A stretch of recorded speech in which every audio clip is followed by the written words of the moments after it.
Hot damn, it has been 7 months that I haven't done a game review, and between that time period I was doing some experiments on my channel, like making some Gran Turismo memes and so on. I was going to do a review of Blood, you know, writing the script and recording my lines and recording my footage, but sadly because college is a freaking bitch and with exams that I had during that time, I got burned out and decided to put the review on hiatus until I'm ready to resume it. Don't worry guys, it's not cancelled, it will just be released in a distant future. I just want the review to be in pristine condition. But anyways, hi there, MrJohn here, and if you guessed by the title of this video, we're gonna review the third installment of the Ridge Racer series known as Ridge Racer for the PlayStation 1. Released on December 3rd, 1996, which was also the second anniversary of the PlayStation 1 since it was released 2 years ago prior to the release of Ridge Racer, and on April 30, 1997 in the United States, and in the PAL regions in July 1997. As for me, I had fond memories of it when I played the demo version of the game, which was included in the Demo 1 disc. You know, the demo where you had only one lap to finish the race, and it was nearly impossible to reach at least 3rd place? Yeah, that demo. Anyways, let's find out if Ridge Racer is good or bad. So, let's find out.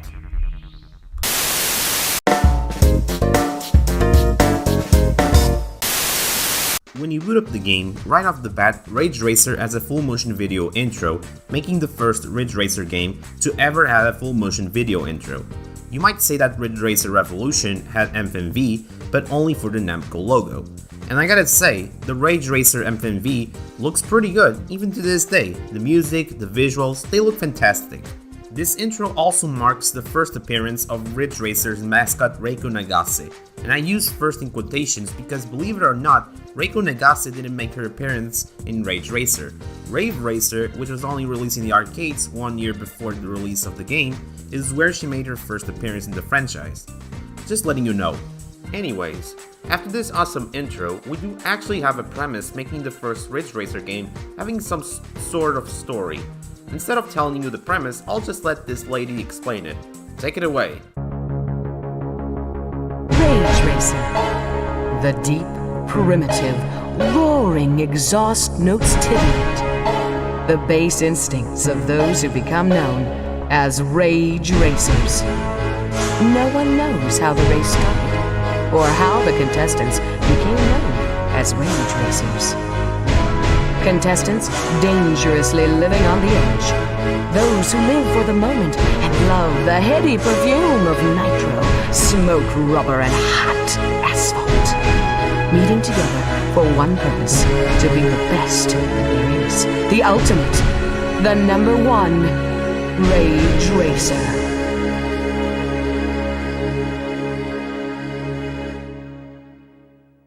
Fun fact, the female voice during the introduction of the game doesn't appear in the US or the European versions, it only appears in the Japanese versions.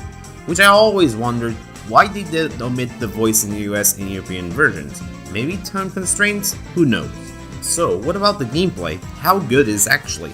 Well, for starters, not much has changed when it comes to the driving mechanics, but unlike in the previous Ridge Racer games, Ridge Racer takes in a very different approach, but in a good way.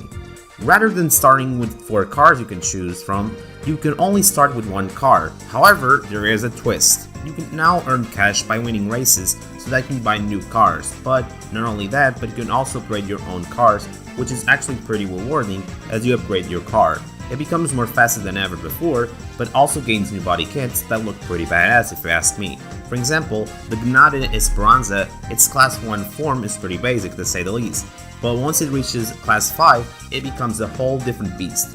The difference is night and day. But why do you need to upgrade your cars and buy new cars? Well, that's because the Grand Prix consists of 5 classes. You start on class 1, and once you win that class, you will proceed to the next class, and this is where you need to upgrade your car. Otherwise, you will have a lot of trouble if you don't, hence why upgrading cars are very important in order to progress even further. Ridge Racer also lets you paint your own car.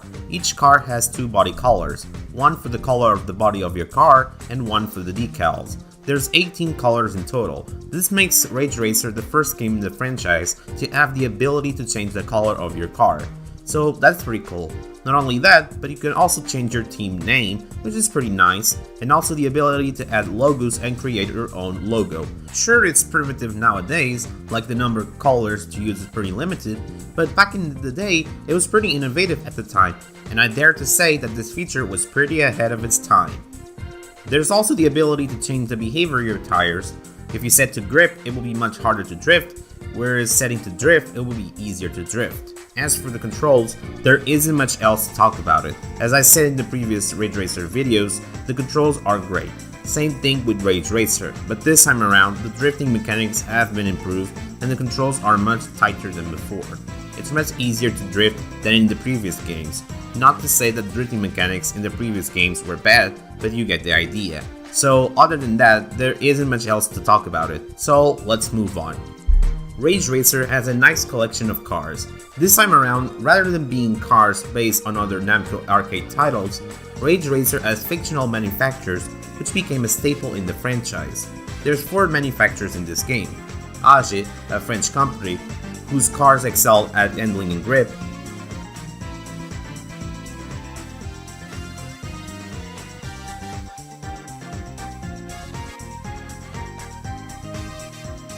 Gnade, a German company whose cars are perfectly balanced as all things should be, Lizard, an American company who has cars that not only resemble the real old American cars in the 60s, but also have very high acceleration, they are pretty easy to drift.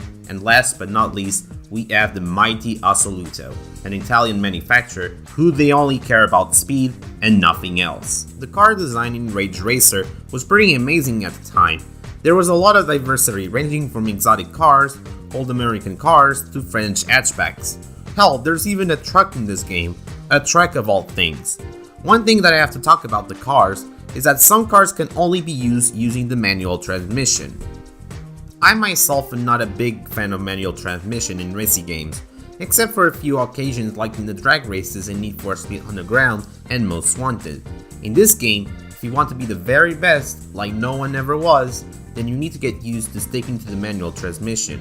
In tracks like Extreme Oval, using manual transmission is not a big deal since the only obstacle you have to dodge is the opponent, and there is no tricky corners that can stop you. Using manual transmission on other tracks is a tedious chore to begin with, but then again, at the end of the day, it's just my personal opinion, so it's up to the player if it wants to play with auto or manual transmission.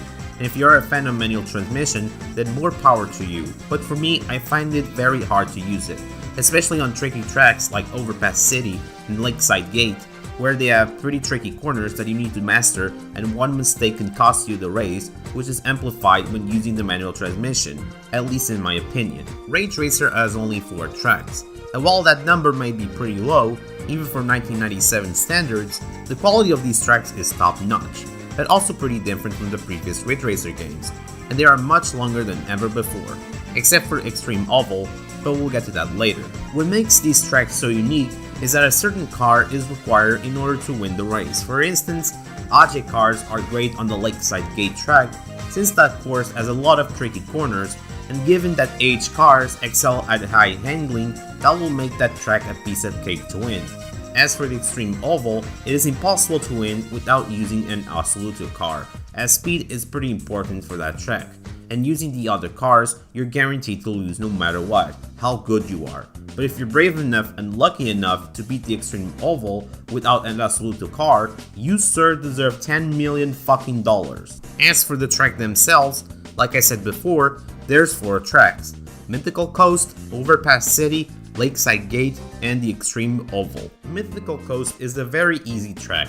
It has a good blend ups, downs, jumps, and turns, but in the end, it's a very simple track. Overpass City is one hell of a track with tricky corners and lots of places to make mistakes. It has a steep uphill climb, which if you don't have a car with good acceleration, you're gonna be in that steep uphill climb for a long time. Cars with high acceleration will do great in this track. Lakeside Gate, a twisting course with lots of narrow roads and tricky corners, cars with high handling are best suited to this track. And finally, the Extreme Oval, a track where speed is the game, and it's imperative to use an Assoluto car in this track, otherwise you're gonna have a bad time if you don't. I'm dead serious. The quality of the tracks are great. The attention of detail that Namco put in the courses is pretty good. Compared to Ridge Racer Revolution, you can see the quality improvement on the tracks. Sure, Revolution's courses weren't bad, but compared to Ridge Racer's courses, it makes them look like dog shit in comparison. So overall, I absolutely love the courses in the Ridge Racer. Heck, I even dare to say they are the best courses in the entire franchise. More than Ridge Racer Type 4 courses, but that's my opinion. After you beat the 5 classes in Grand Prix mode, you will also unlock the extra mode, and as the name implies, you will race the 4 courses in reverse this time around, just like in the previous games. Not only that, but if you beat the extra 5 classes, you will also unlock the Class 6 Grand Prix and its special cars. And boy, let me tell ya, that class is one hell of a beast to complete it, which brings us to the difficulty of the game. Ridge Racer is not that difficult for the most part, if you know what you're doing. But where it gets pretty insane is in Class 6 Grand Prix. Since those cars in that Grand Prix are pretty damn fast, you must have very good cornering skills and your reflections must be on point. Otherwise, one small mistake can definitely cost the race, and since in this Grand Prix there's only 5 cars doing the race, one might think it's easy, but in reality, it's not. On top of that, 2 of those special cars are manual only. Also, one thing that I forgot to mention is that Ridge Racer doesn't give you unlimited chances to restart the race. You only have 3 chances, and like in the game of baseball, 3 strikes and you're out of commission, meaning that if you waste all these chances, you'll have to start that class all over again. For example, if you're in Class 5 and completed 2 out of the 4 races in that Grand Prix, and then in the 3rd race, if you waste all these chances, you'll get a game over, and you have to start all over again. So, to summarize it, if you don't want to finish last place, then get good.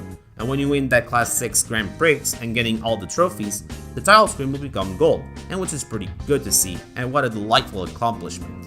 One of the biggest flaws in Ridge Racer is the lack of multiplayer, which I was pretty disappointed because the game could have more replay value if it had some sort of multiplayer like split screen or using the link cable. Heck, even its predecessor Ridge Racer Revolution did at least have some sort of multiplayer via link cable, which granted you had to buy 2 consoles and 2 copies, but at least you still had the chance to play some 2-player mode via that method. But in Ridge Racer, it's completely forgotten. What a disappointment. Another flaw in the game is the collision detection. While the collision detection is not by any means awful, there are some issues with it. For instance, when you hit a car from behind, you blast them off to the next dimension. This can literally cost yourself a place, or even worse, the race. Now all this may work to your advantage, and you can position yourself in front of a rival to give you a quick boost. More often than not, it's also a curse. There's even moments that my car imploded by another car due to clipping issues. Here, watch this.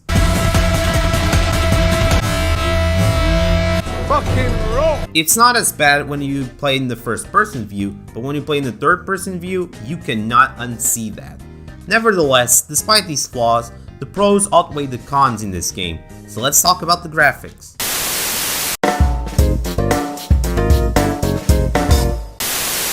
Graphically, Ridge Racer holds up pretty well in that department.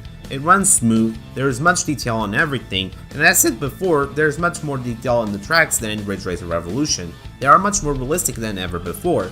This also applies to the cars, as they are much more detailed. They don't feel as primitive as the previous titles of the franchise. Make no mistake, the car models in Revolution look good for the early days of the PS1, but you can definitely see the quality of life improvements of the cars. There's also a lot of great shading. Not to mention the environments are more darker and realistic. There's also the transition between day and night during the races, like in the previous games, so there's that as well. In graphics department, Ridge Racer rocks.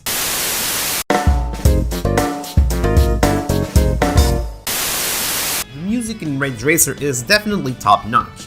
The pre-race menus has a lot of adrenaline to it, and tunes like Ridge Racer, Slipstream, and Industria are pretty well made and awesome to hear. Here, have a load of this.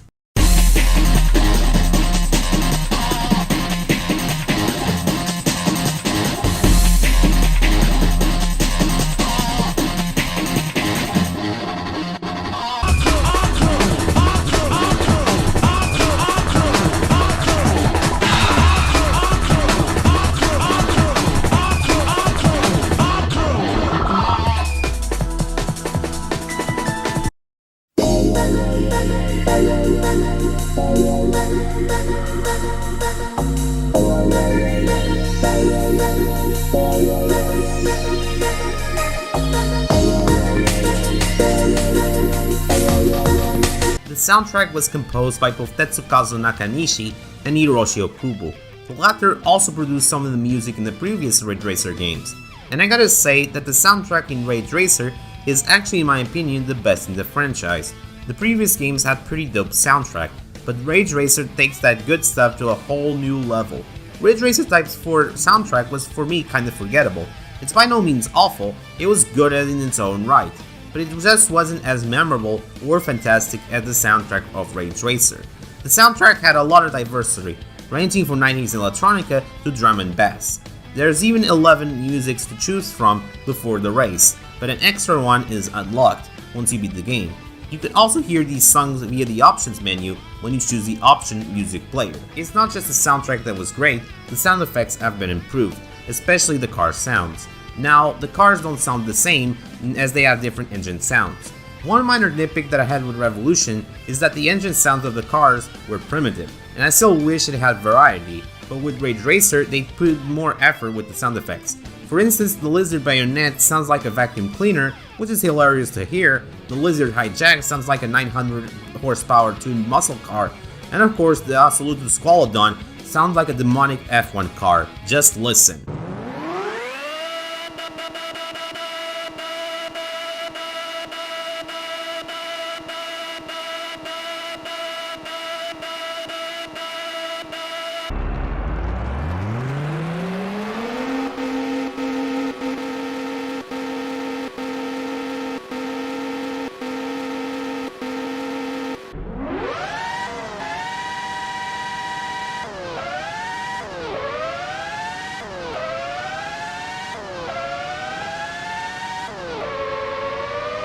Overall, the sound department in Ridge Racer was pretty great, and it shows.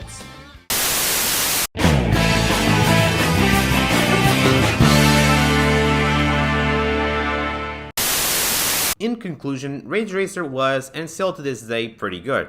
While it faces some stiff competition against the other racing titans such as Colin McRae Rally 2 and Gran Turismo 2, in its own merits, it's pretty good. While it has some flaws here and there, the aforementioned lack of multiplayer and some collision problems, its positives outweigh the negatives. The game featured a lot of new stuff that became a staple in some racing games, such as the ability of buying new cars and upgrading them as well as creating your own logo and changing the color of your car to your desire. All these features that you see in racing games nowadays were mostly created in Ridge Racer, so in that regard, the game was pretty innovative for the time for implementing these features.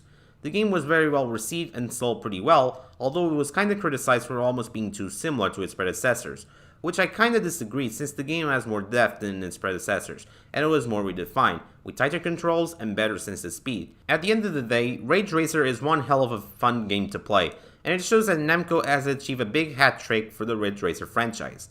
But the real question remains, will they ever score gold in their 4th installment of the franchise? Who knows? Maybe we'll find out in the near future.